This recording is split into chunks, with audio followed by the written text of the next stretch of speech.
Idaho's rural counties are about to get a major financial boost from the federal government. The Secure Rural Schools program is sending about $24 million to counties across the Gem State. KTVB's Cooper Morgan joining us now from the newsroom. Coop, when can counties expect this money? Well, Morgan, according to the state treasurer's office, that $24 million could arrive as soon as the end of this week if everything stays on schedule. But for rural counties, this isn't just extra funding. This money keeps schools running, roads maintained, and local services operating. U.S. Senator Mike Crapo has been fighting this recurring fight since he was elected. Because they literally cannot provide for their public school system without them. They can't keep their roads and bridges and their infrastructure in place, which is key for their economies, if they don't have these funds. In much of rural Idaho, the forests and mountains belong to the federal government.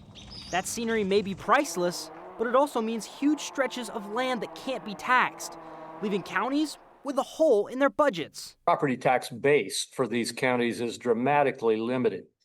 But the counties still have to provide all the services that these lands require and still have to provide police and school and everything else for their citizens. To help close that gap, the federal government has long shared timber revenue from national forests with local counties, an agreement that dates back to 1908.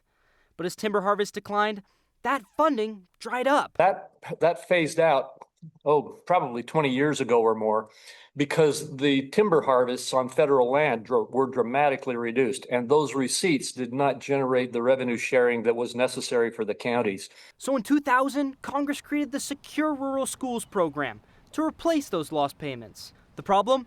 The program is temporary. Congress must reauthorize it every few years. When it expires, the money stops. That happened in 2024, when payments lapsed. But now, a deal in Washington means relief is on the way.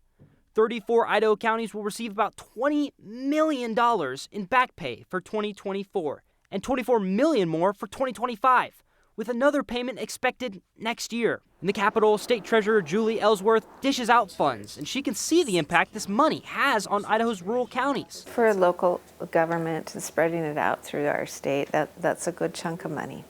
She says the impact is clear, but so is the uncertainty.